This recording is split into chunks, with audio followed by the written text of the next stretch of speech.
அனைவருக்கும் வணக்கம். மதிய உணவு இடைவெளியில் ஒரு குட்டி கதை பார்க்கலாம். சரிங்களா? ஒரு கோவிலில் ஒரு பூசாரி பூஜை செஞ்சுக்கிட்டு இருந்தாராம். அவர் பூஜை செஞ்சிட்ருக்கிற சமயத்தில் அங்கே இருந்த மரத்துலேருந்து 2 இலை விழுந்ததாம். ஒரு இலை மஞ்சள் நிறம், மற்றொரு இலை நீல நிறத்தில் இருந்ததாம். அந்த இலை விழுந்த குளத்தில் அந்த மஞ்சள் நிறம் குருவியாகவும் நீல நிறம் மீனாகவும் மாறிவிட்டதாம். அந்த நீல நிற மீன் நம்ம நீரில் தானே வாழ்ந்துட்டுருக்கோம், இந்த குருவியும் உள்ளே கூப்பிட்டுக்கலாம் அப்படின்னு சொல்லிட்டு குருவியை பிடிச்சி உள்ளே இழுக்குதான். இந்த பறவை என்ன நினைக்குதான், நம்ம வெளியில் எப்படி சுதந்திரமாக பறந்துட்டு இருக்கோம், நம்ம இந்த மீனையும் நம்ம கூட கூப்பிட்டுக்கலான்னு மீனை கொத்தி கொத்தி தூக்குதான். ரெண்டுமே மாறி மாறி மாறி தூக்கிட்டுருக்கான். அதை நான் பார்த்த பூசாரி, ஐயோ இது ரெண்டும் எப்படி இது பண்ணிகிட்ருக்கே, இதை ரெண்டையும் காப்பாற்ற போகலான்னு அவர் அதை போய் பிடிக்க போகிற சமயத்தில் அது ரெண்டும் சேர்ந்து ஒரு பெரிய பூதமாக மாறிடுச்சான்.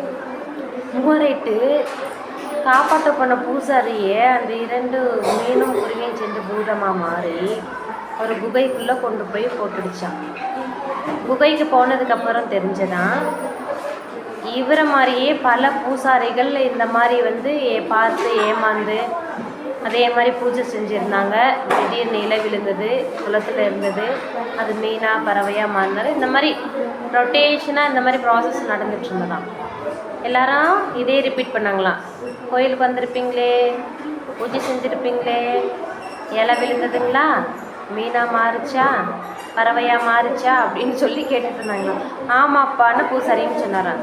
இதே மாதிரி நாங்களும் காப்பாற்றலான்னு போனோம், திடீர்னு அது பூதமாக மாதிரி எங்களை கொண்டு குகையில் போட்டுடுச்சு அப்படின்னு அவங்களும் சொன்னாங்களாம். இதில் அந்த குகை என்னது, அந்த இலைகள் என்னது, குருவி என்னதுன்னு சொல்ல போகிறேன். இப்போ இருக்கிற நவீனமயமான உலகத்தில் குழந்தைகள் அதிகமாக சமூக வலைதளங்களை பயன்படுத்துகிறாங்க. உண்மையா இல்லையா?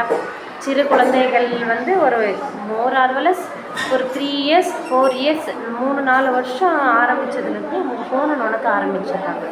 அவங்களுக்கு ஃபுல்லாக அதனுடைய நாலேஜ் தெரிய ஆரம்பிக்குது. அதுவே அடிக்ட் ஆகிடுறாங்க. அம்மாவா இல்லையா?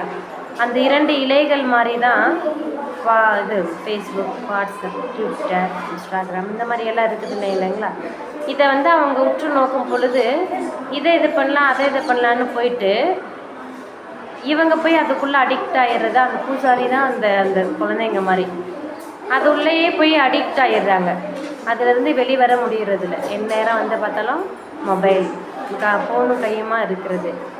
இப்போது நவீனமயமான உலகத்தில் பழங்காலத்தில் இருந்தது மண்ணில் எழுதுனாங்க, அதுக்கப்புறம் கரும்பலகையில் கொண்டு வந்தாங்க, அப்புறம் பென்சில், அதுக்கப்புறம் பேனா, அதுக்கப்புறம் நோட்டு பேப்பர், இந்த மாதிரி ஒவ்வொன்றா டெவலப்மெண்ட் ஆகிடுச்சு. இப்போல்லாம் ஸ்மார்ட் போர்டு கையிலே வச்சுருப்பாங்க. ஸ்மார்ட் போர்டு அப்படியே இப்போ ஸ்டிக் மாதிரி யூஸ் பண்ணி ரைட் பண்ணுவாங்க, எரேஸ் பட்டனை ப்ரெஸ் பண்ணவே எரேஸ் ஆகிடும். நிறைய டெக்னிக்கல். அப்புறம் இன்னும் நிறைய கம்ப்யூட்டர் லெவலில் படிக்க போகிறது, ஸ்மார்ட் கிளாஸ் பார்க்குறது, இந்த மாதிரி நிறைய டெவலப்மெண்ட் ஆகிட்டு இருக்கிறதுனால பலகைக்கும் பென்சில் பேனாக்கும் வேலை குறைவாயிடுச்சு. ஃபுல்லாகவே ஆன்லைன் அசஸ்மெண்ட் கிளாஸஸ் அப்படி மாறிடுச்சு. அதனால் குழந்தைங்களும் என்ன பண்ணுறாங்க, சமூக வலைதளங்களுக்காக நிறைய அடிக்ட் ஆகுறாங்க. அப்படின்றது தான் இந்த கதையில் இருக்கக்கூடிய முக்கியமான கருத்து.